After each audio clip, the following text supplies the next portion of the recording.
முன்னாள் கணவருடன் நடந்த அதே நாள் சொல்லி அடித்து கிள்ளையாக சம்பவம் செய்த அன்னபூரணி அம்மா. ஆத்மாவின் மகிமையோ மகிமை. பளபளக்கும் பட்டுச் சேலை, சுண்டி இழுக்கும் கலர், வந்தவர்களை வாழ்த்தி அனுப்பும் அந்த பெரிய மனசு, இப்படி பல பெருமைகளுக்கு சொந்தக்காரராக சமூக வலைதளங்களில் வைரலாக மக்களால் கொண்டாடப்பட்டு வரும் நபர்தான் அன்னபூரணி சாமியார். கடந்த 2014ஆம் ஆண்டு தன் கணவருடன் வாழ்ந்து வந்த விவாகரத்தில் ஏற்பட்ட பிரச்சனை தொடர்பாக சொல்வதெல்லாம் உண்மை நிகழ்ச்சியில் கலந்து கொண்டு அதிக வைரலாக பேசப்பட்டு வந்தவர்தான் அன்னபூரணி. ஆனாலும் இன்று அவர் ஒரு பெரிய சாமியாராக உருவெடுத்திருப்பதால் சிலர் கேலியும் கிண்டலும் செய்தாலும் யார் என்ன சொன்னாலும் பரவாயில்லை என தன் போக்கில் வெற்றி நடை போடுகிறார். அப்படி என்னவெல்லாம் செய்கிறார் தெரியுமா? சொந்த ஊர் செங்கல்பட்டு, ஆனால் தான் தொடங்கியுள்ள ஆசிரமம் இருக்கும் இடமோ திருவண்ணாமலை மாவட்டம் கீழ்பொன்னாதுரை அடுத்த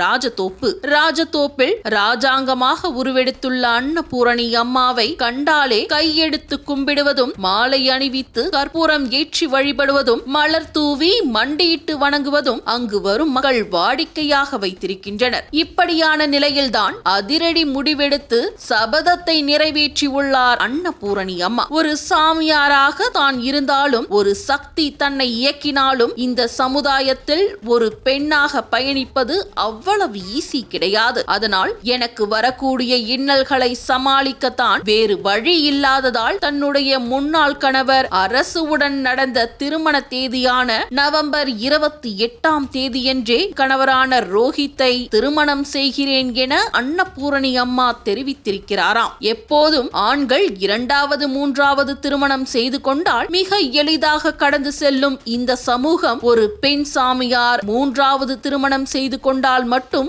ஏளனம் பேசுவது ஏன்? பெண்களுக்கு முன்னுரிமை என பிரெயின் வாஷ் செய்துவிட்டு திருமணம் அல்லது மிக உயரிய பதவி என்றால் மட்டுமே பின்னால் தள்ளி டிராமா செய்யலாம் இந்த சமூகம் என பல கேள்விகள் எழுந்துள்ளது. இதை பற்றி நீங்க என்ன நினைக்கிறீங்க மக்களே? உங்களது கருத்துக்களை மறக்காமல் பதிவிடுங்கள்.